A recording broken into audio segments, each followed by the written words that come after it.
കിടക്കുകയാണോ? ഞാനൊന്ന് കിടക്കട്ടുമ്മാ. മോള് കയറി കിടന്നോ, വൈകിട്ട് പോയാ മതി. വൈകിട്ടൊന്നും പോക്ക് നടക്കത്തില്ല. 2 മണിയാകുമ്പോ എന്നെ ഒന്ന് വിളിച്ചേക്കണേ, ഞാൻ ഉറങ്ങിപ്പോ. മോളെന്താ അവളോട് മിണ്ടാത്തത്?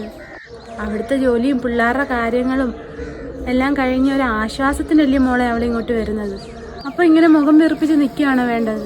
അതിന് എനിക്ക് ആരോടും പിണക്കമൊന്നുമില്ല. എന്റെ അടുത്ത് കാണിക്കുന്നതിന് എനിക്ക് ഇങ്ങനെ പെരുമാറാൻ പറ്റത്തുള്ളൂ. നിന്നോട് എന്താ കാണിച്ചെന്നാ? നിങ്ങൾ ആരെങ്കിലും ഒരാളിങ്ങ് കേറുന്നില്ല. അപ്പുറം ഇപ്പുറം വീടാനുള്ളതാ, വഴക്കാന്ന് വിചാരിക്കും.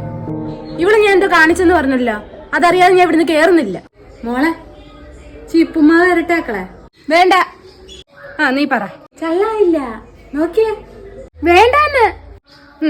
നീ പറ, എന്തോ കാണിച്ചേ? കാണിച്ചേ. വേണ്ടെങ്കി വേണ്ട. ഞാൻ ഇവിടെ വരുന്നതാണോ നിന്റെ പ്രശ്നം? ഇയാൾ ഈ വീട്ടിൽ വരുന്നതിന് എനിക്ക് പ്രശ്നമൊന്നുമില്ല. പിന്നെ എന്റെ എത്രയോ ഡ്രസ്സ് ഇയാൾ കൊണ്ടുപോയി, ഒരെണ്ണം തിരിച്ചു വരാൻ തോന്നിയോ? എന്റെ മാല വാങ്ങിക്കൊണ്ടുപോയി, വരുമ്പോഴെല്ലാം ഓരോരോ സാധനങ്ങൾ വാങ്ങിച്ചോണ്ട് പോകും, എന്നിട്ട് അത് അവിടെ ഇട്ടേക്കും. ഇങ്ങോട്ടില്ല.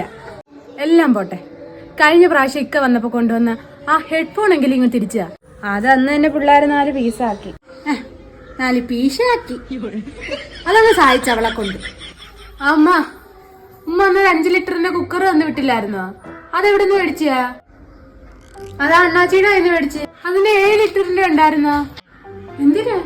ഇനി അയാൾ വരുമ്പോ വീട്ടിലോട്ടൊന്ന് പറഞ്ഞു വിടണേ അമ്മ. പൈസ ഞാൻ കൊടുത്തോളാം. ഇവിടെ ഇരിക്കുന്ന എടുത്തോ, പുതിയത് വാങ്ങുമ്പോ ഇവിടെ എടുത്തോളാം. ഓണത്തിന് ഒന്നിച്ച് സാധനം എടുത്തപ്പോഴേ ഒരു ഗ്യാസ് സ്റ്റവ് ഫ്രീ കിട്ടി, അതും കൂടെ എടുത്തോ. ഇവിടെ ആർക്കാ? ഉമ്മായും കൊള്ളാം, മോളും കൊള്ളാം. എന്നാ പോയിട്ട് വരട്ടെ നാത്തൂനെ. ഞാനതെല്ലാം അങ്ങ് കളഞ്ഞ്, ഞാനൊന്നും മനസ്സ് വെച്ചേക്കത്തില്ല. വെക്കണ്ട. എന്നാ പോയിട്ട് വരട്ടെ, അടുത്ത ആഴ്ച വരാ. മംഗള ആട്ടോ വിളിച്ചോ?